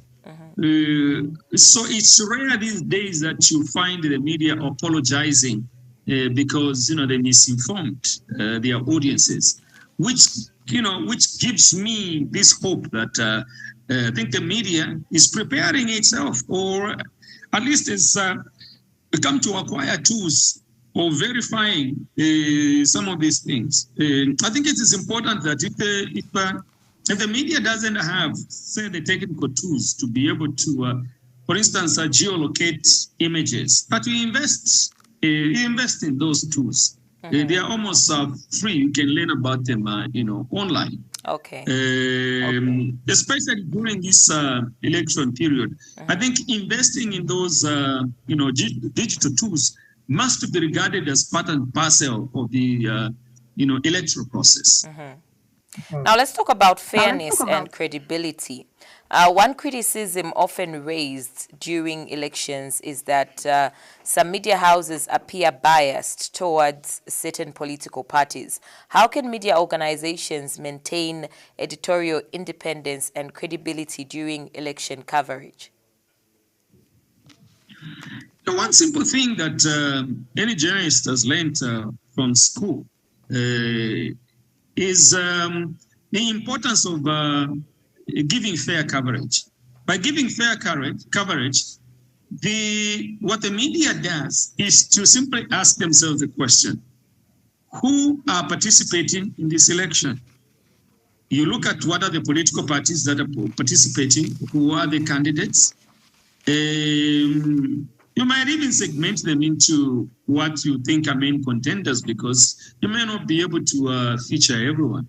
But those that have got opposing voices, you have the opposition, you also have the ruling party, but you also have the Electoral Commission. You also have the police who participate in this, and also have civil society. So to be fair in terms of coverage, you need to acquaint yourself with this electoral ecosystem.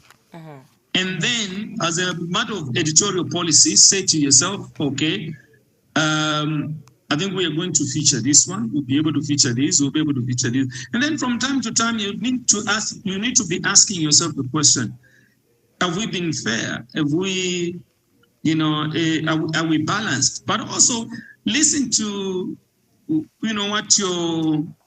the consumers of news are saying to you.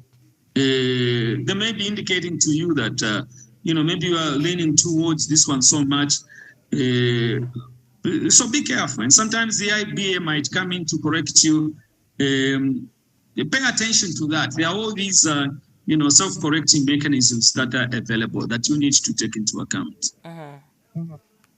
Right. So now, speaking on polling day itself, what are some of the key things that the media should focus on reporting during that particular day?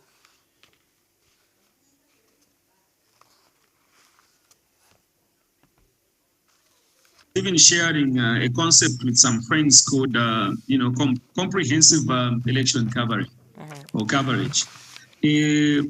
That I know traditionally what the media has normally focused on is when you go to a polling station, you speak to the presiding officer to explain to you what's been happening. Sometimes also speak to election monitors, and sometimes even to voters. But I think that we need to go beyond that. There are certain things that can affect the election. For instance, If you find that there's a very long queue, that means that some people will have stood in the queue for much longer. Now, during those periods, there's a possibility that there will be some health emergencies, medical emergencies, because somebody can stand in the queue for a long time.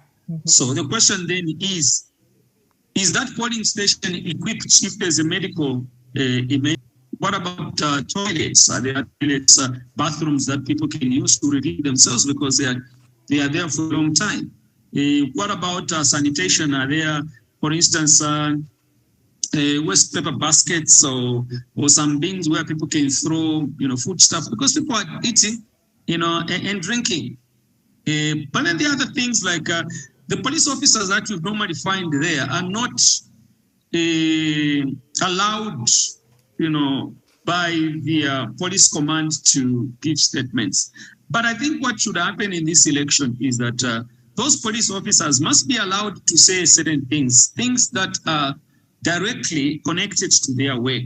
And the things that are directly connected to their work is to maintain peace around there. For instance, if they're allowed to say things like, no, there hasn't been any security incident. For instance, there have been no fights. People have been, cooperative. Or there was one incident, but this is how, we resolved it.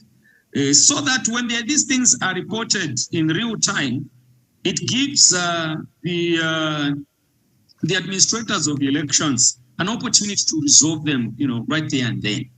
There are some polling stations that do not have, those ramps that facilitate, people that are disabled that use wheelchairs. Some of them don't have that. So it's important that the media observes those things, those facilities there. So we need to have a comprehensive approach to, to elections, so that next time all these things are taken into consideration.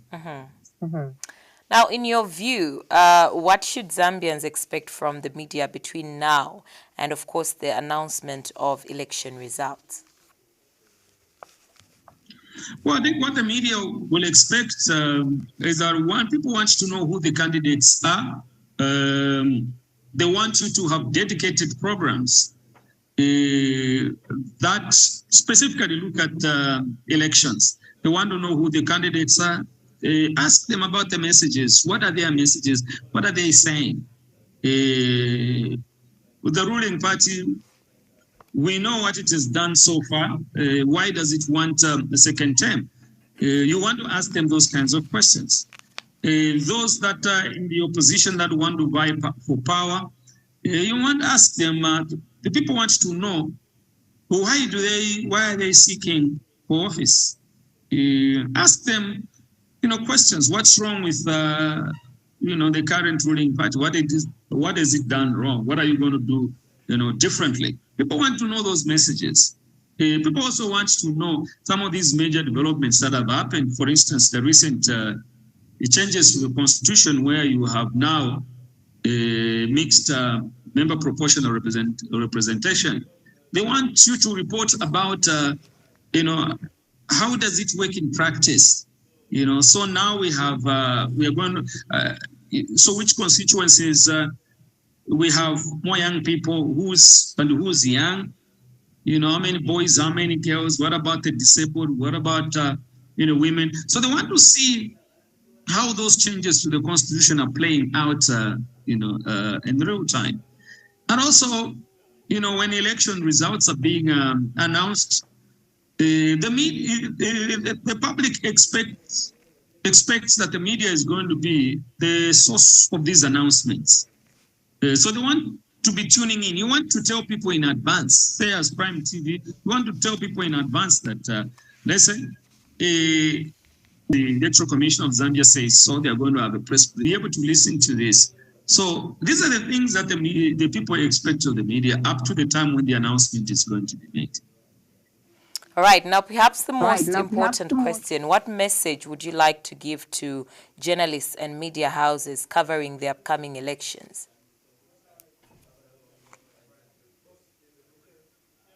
is this, that listen, heaviest responsibilities during election time.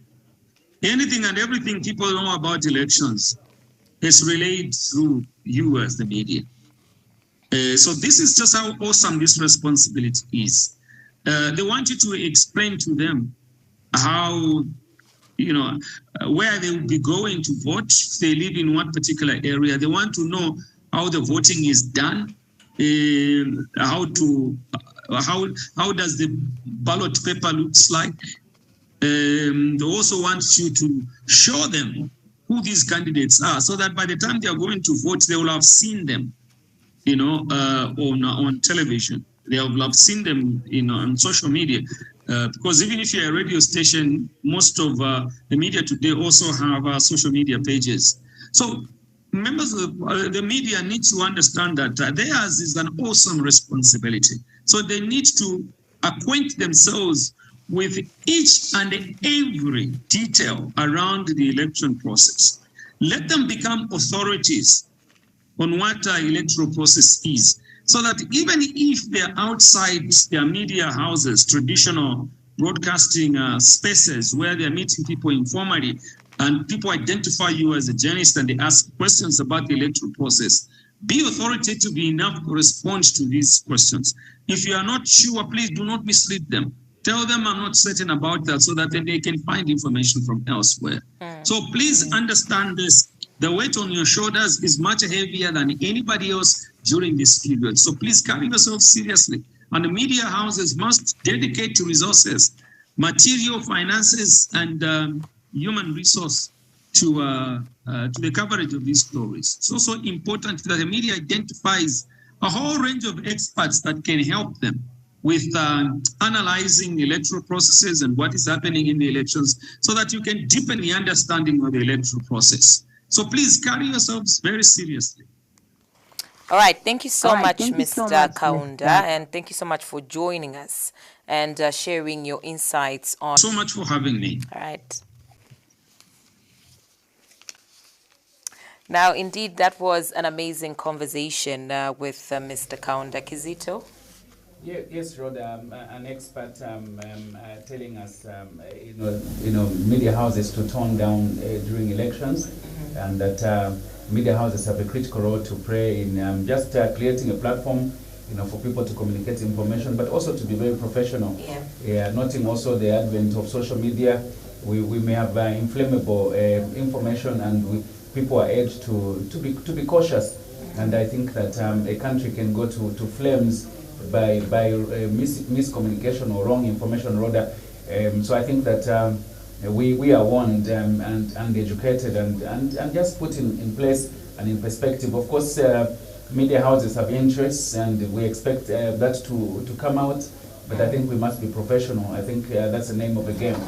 Yeah, and I like the fact that he also mentioned the important part of some of the things that the media should do on that particular day, the polling day, where the media should not only focus on, the counting of results or things that are going around the ballot, but also focusing on certain incidents that happen, like, people will collapse on that day because they've been standing in line for a very long time. But what is the role of the media in informing the relevant authorities on what's going on in terms of, such activities, if there is any sort of violence that is going on in that particular polling station? There are a lot of things that the media should just focus on, and not, the usual that we see. That was indeed a very interesting conversation. But definitely moving forward, we go back to some of the stories that are trending in our headlines. Now, the Opposition Citizens First Party has called on the Electoral Commission of Zambia to reopen the voter verification exercise once the ongoing delimitation of constituencies is completed. And Party Deputy Secretary General Kasese Bota says many Zambians risk being defranchised in the upcoming general elections after, of course, failing to verify their voter registration details due to challenges experienced during the exercise. Now, last week, the Electoral Commission of Zambia closed the inspection of the provisional register of voters stating that it was satisfied that a reasonable number of registered voters had verified their details. However, Dr. Botha said the party remains concerned with the Commission's handling of the process, noting that the voter verification exercise reportedly started 2 weeks later than scheduled. Favourite Chisi brings us this report. Concerns are mounting over Zambia's electoral preparedness ahead of the 2026 general elections, with opposition citizens faced calling for the reopening of the voter verification exercise. The party's Deputy Secretary General, Dr. Kasese Botha, says the Electoral Commission of Zambia should reopen the verification. And that they are not going to disenfranchise voters anymore. So we expect them to reopen the voter verification once they do they finish with the delimitation report. The report that is being done so late in the process of the election. I don't know why it is being done at this moment, really. Dr. Botha has also questioned voter registration statistics. Coming out. Lusaka has not registered people. For the first time in the history of Zambia, Lusaka does not have good numbers of people who are registered as voters. The leading provinces are Western Province, 40%, Southern Province, 30.4%, Northwestern Province, 33.9%, and Central Province, 30.5%. Lusaka is at 19%. Eastern Province is at 19%. Northern Province is at 19%. Look at the numbers from the census report. Lusaka has the highest population, followed by Copperbelt, then followed by Eastern Province, and then Southern Province. So how is it that these are, when it comes to the voters' registration, the numbers are sort of skewed towards the other number, the other provinces, who are supporting provinces of the ruling party. Dr. Botha has also expressed concern over the move to push the electoral bill through Parliament months before the elections. Then today ECZ wants a line in the electoral bill which allows ECZ to prescribe a period to campaign. We are not going to accept that, just because they have failed to live to the expectations of and the nuances of what ECZ is supposed to do. They want to shorten the period of campaigning for the opposition, but we will not allow that. And even if the opposition does not allow that, the Zambian people will not allow that. Favorite GC Prime TV News, Lusaka.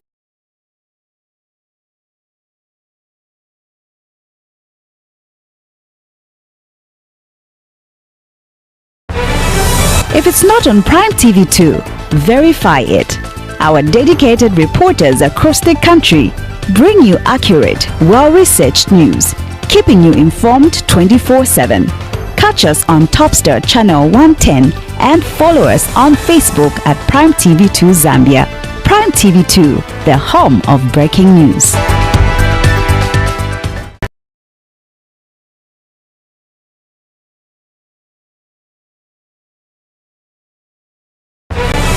If it's not on Prime TV 2, verify it. Our dedicated reporters across the country bring you accurate, well-researched news, keeping you informed 24/7. Catch us on Topstar Channel 110 and follow us on Facebook at Prime TV 2 Zambia. Prime TV 2, the home of breaking news.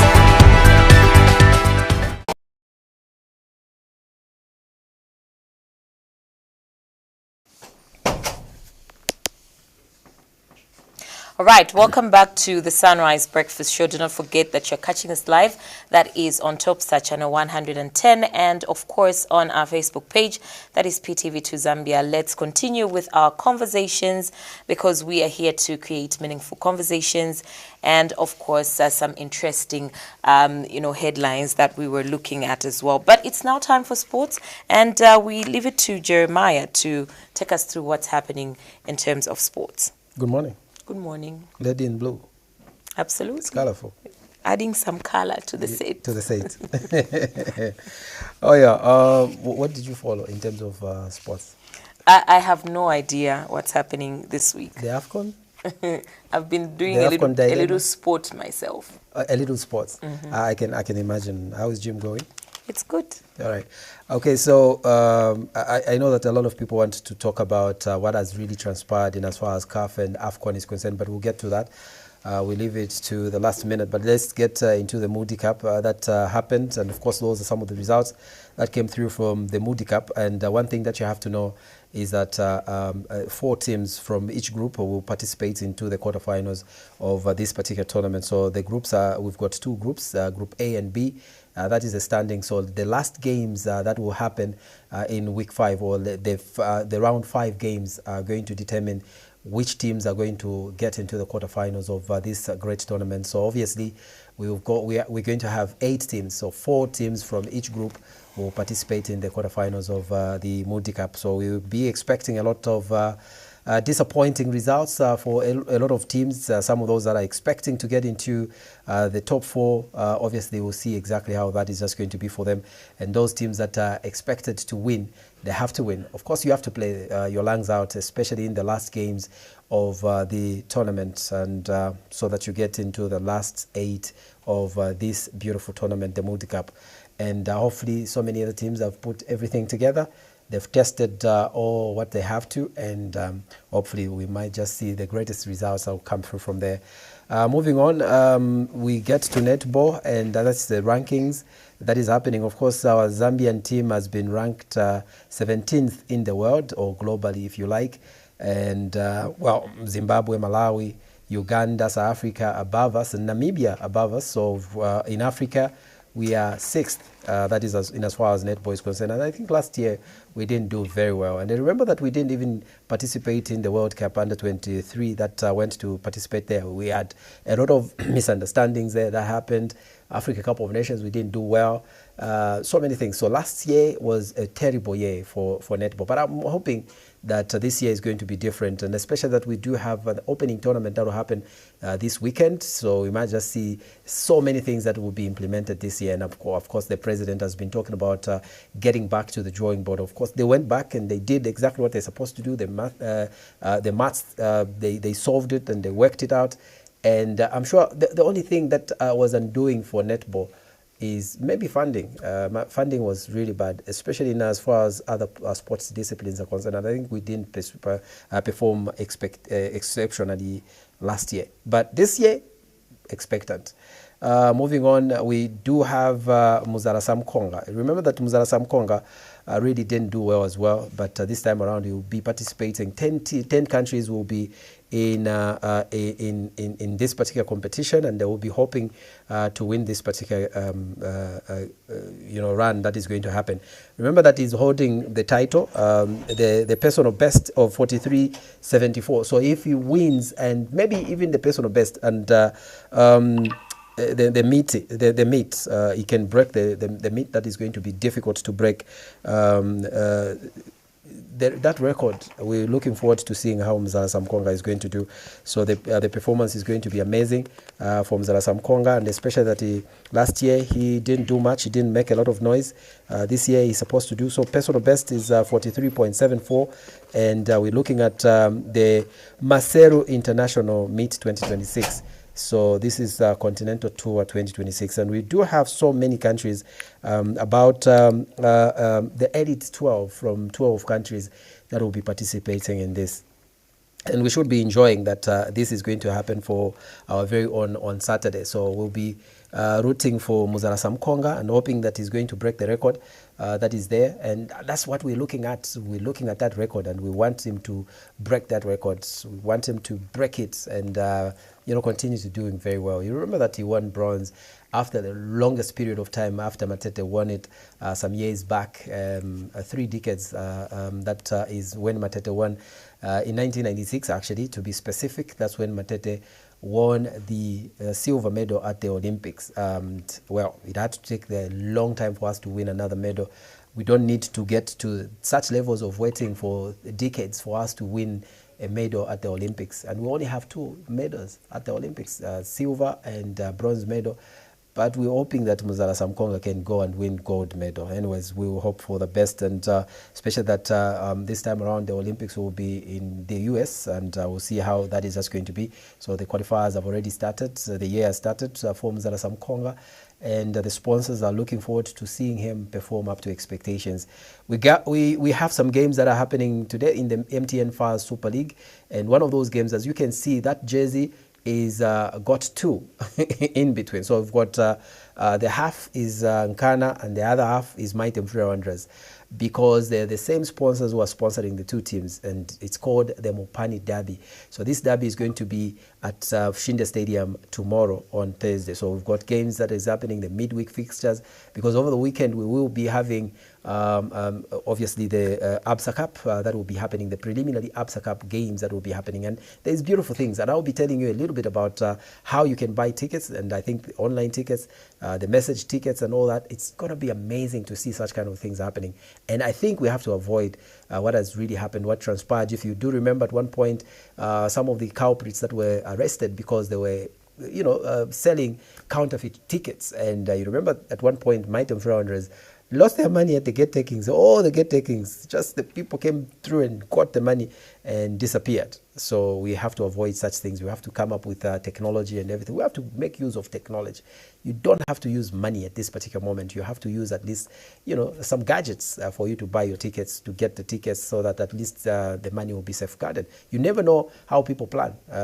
It might be an inside job, but we didn't know exactly. We haven't really gotten, the investigation is still going. So as you can see, this is one particular person that is coming from Opani. So it's Mighty Mfura Wanderers versus Nkana.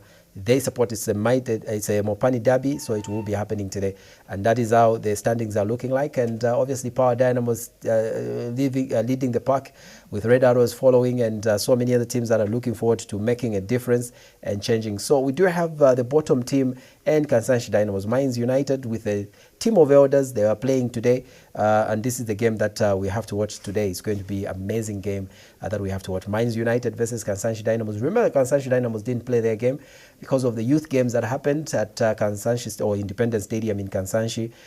So the youths really destroyed the pitch, the turf and everything, so they have to work on it.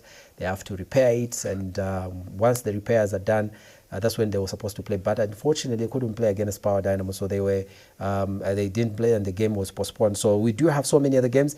In Lusaka tomorrow, we have Buffaloes who will be playing. And I was hoping that the fixtures could come, one of the fixtures could come today, and the other one, tomorrow, so that at least we have some of the games options for us to watch. But we are torn for 2 games. Napsa Stars will be playing at the same time. Green Buffaloes will be playing, and Red Arrows will be playing. So 3 games in Lusaka at the same time on Thursday. That's what some of those games. So those are some of the fixtures that we'll be expecting to see today and tomorrow. And the leading top scorer. And I'm really surprised. I think we've even done better in terms of how the top scorer is, because previously we've been having 14 goals throughout the season, but I think we only have 25 games that have been played. And we've got this Kenyan guy who has come in our country in the his first season, and he scored 14 goals. And if you compare, some of the teams haven't even scored 14 goals, as a team, as a collective. And one person was asking some questions to say, what has really happened to Zambian football? We're not scoring goals. In other countries, we could have seen 20, 25 goals. The ladies have scored, even Katongo has scored 22 goals. So you can see the ladies are scoring goals. The men are failing to score. Is it the defenders that are good? No, I've actually watched some of those games. It's like the strikers are not really scoring goals. And we've seen that affecting the national team as well, where we're failing to score goals. And well, let's get now to the nitty-gritty of everything, and everybody's talking about this. We've seen so many medias. In fact, I was thinking they didn't even sleep. They kept on recording programs talking about Morocco being awarded 3-0 and the forfeiture for Senegal, which is a very sad situation, and it's a shame. And I did speak about this when Senegal won the Africa Cup of Nations, and I said, look, the articles that were not were overlooked. And then I speculated to say maybe because it's a tournament, so they didn't want to give this tournament to a team that didn't play. They wanted to give to the winner, the one that has won. So Senegal walked out. And you know, because they walked out, so this is what the rule states. And I think for those that can read, this is Article 84. So what happens is that Article 82, what it states, and then once it happens, it qualifies the Article 84, where the forfeiture comes in. When you walk out of the stadium, you walk out of the pitch without the permission of the referee, you have forfeited the game. And the team that has remained on the pitch is given 3 goals and the scoreline of 3 goals and the 3 points. So in this case, this is what was supposed to happen at that particular time. It was supposed to happen the same time that Senegal walked out.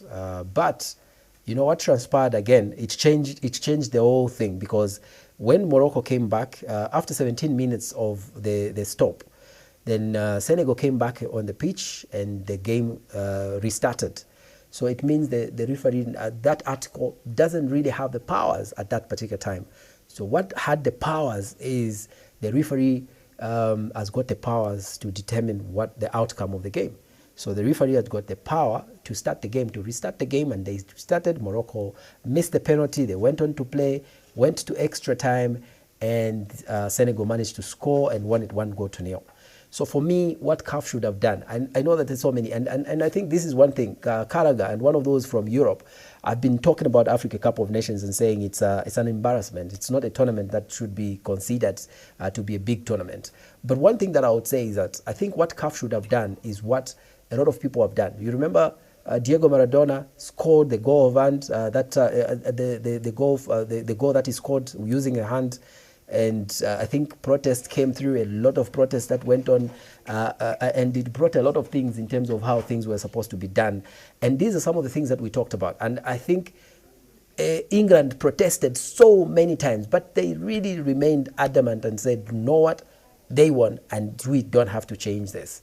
It's like the boardroom decision that has been made. And for me, if I was in Morocco and I was a Moroccan player, I wouldn't have loved to be the one that has won the Africa Cup of Nations in the boardroom. This is a precedent that has been brought, which is a very sad situation. It's like emotions and all that. And you have to wait from January 18th. You have to wait from all that time to today for you to make a ruling. And also Senegal have said, you know what, we are the champions and we are the true champions. And we are going to appeal to the higher body, and these are some of the things that they've been saying and talking about, that they're going to appeal as well to CAS.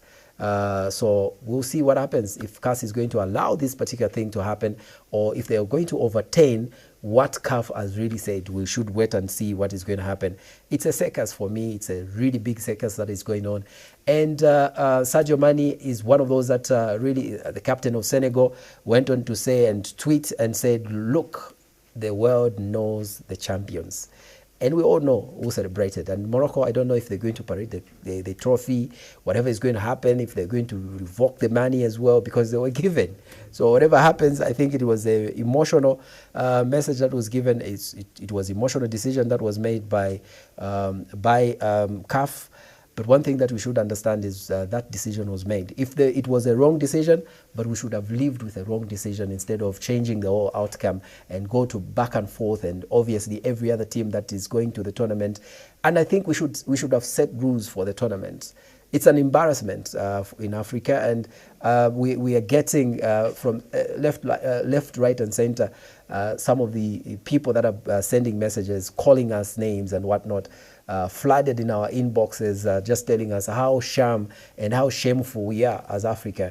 And this Africa Cup of Nations has been reduced to nothing. And I'm sure that I would wait to see some of the other comments that are coming from different people. Karaga has been outspoken about the Africa Cup of Nations, and he said, look, if you've got teams that are going to the Africa Cup of Nations, you just have to forget about it and pray for the teams that are going to pay you and all that. And he's been saying this is not big, it's not huge. a tournament, and I think we can't even put it in top of the top tournaments that we have, like a Euro tournament and the World Cup, as well as the continental cups that we have in different places. Of course, the Asian Cup, and he was saying the Asian Cup is bigger than Africa Cup of Nations. So whatever it is that is going on at this particular moment with CAF, so these are the new champions that we have, and we'll see when they appeal and what is going to happen. And I think it's a boardroom war that has started between them. And one thing that I have to mention before I go, obviously, it's about FIFA. FIFA, CAF, I think the decisions that they're making today are not really making a lot of or favoring football today. Because one thing that I have to say about FIFA is that when Russia started the war in Ukraine, they were suspended. America and Israel started the war. They have not suspended. And then Iran qualified to the World Cup. And here is Trump saying they are welcome, but I'm not going. In fact, they don't have to come for their sake, because they might be killed. Because I'm not going to say that they're going to be safe or whatever it's going to happen to them. And FIFA, what they're supposed to do is just change the fixtures. Take them to Mexico, because there are 3 teams that are hosting. There's Mexico and Canada, as well as America, so the USA. And one of those games will be in Seattle, and the other 2 games will be in Los Angeles. So maybe they can just change and take them to Mexico. And one of the teams that are playing in Mexico, take them to America and go and play in those particular places. I know that they've bought tickets, they've done all these things, everything is done. At this particular moment as we speak, some of the tickets are already sold for the games, and it's a very difficult circumstance that we've reached here. But I think if I was in Iran, I can't actually travel to go and participate in this particular tournament. I just have to really go and stay away from this tournament, because I think we have to safeguard the people. The safety of the players is very, very important, and it's not a guarantee that they will be protected. And FIFA, I don't really think so, because FIFA expects the country that is hosting to protect them. But then those are the enemies. So how are they going to protect your enemy? I don't know. It's a very sad situation that is happening in the world of football. And well, on this note, we end our updates. Right. Thank you so much, Jeremiah, for coming through with the sports update this morning. But unfortunately, this is where we get to pack our bags and leave. But I do hope that you had a great time and enjoyed all our conversations that we had right here on the Sunrise Breakfast Show. Of course, we did have some meaningful conversations, the role that the media plays in ensuring that there is smooth running of, information, especially during the elections. And of course, some top stories that are making headlines in our news as well. But unfortunately, we've come to the end of today's Sunrise Breakfast Show. Thank you so much for watching and being with us this morning. On behalf of Kizito and Dominic and myself, Rhoda Mlenga, it's goodbye and enjoy the rest of your day.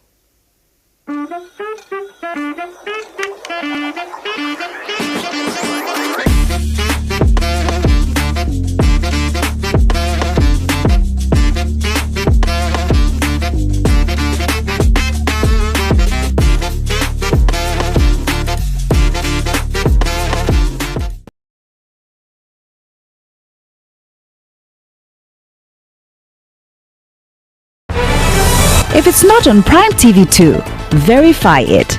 Our dedicated reporters across the country bring you accurate, well-researched news, keeping you informed 24/7. Catch us on Topstar Channel 110 and follow us on Facebook at Prime TV 2 Zambia. Prime TV 2, the home of breaking news.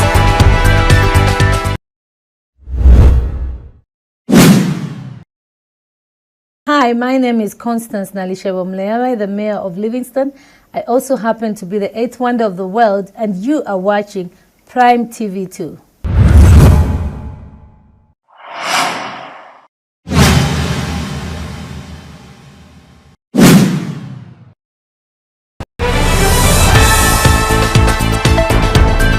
Why keep your business in the dark? Shine a spotlight on your brand with Prime TV 2.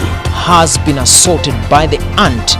Zambia's first ever 24-hour news channel and a trusted platform that helps business grow. Botswana, of course, behind me is the Kazungola Bridge. And we broadcast from Topstar, channel 110, DTH platform, and reach an expanding digital audience through our Facebook page, PTV2 Zambia.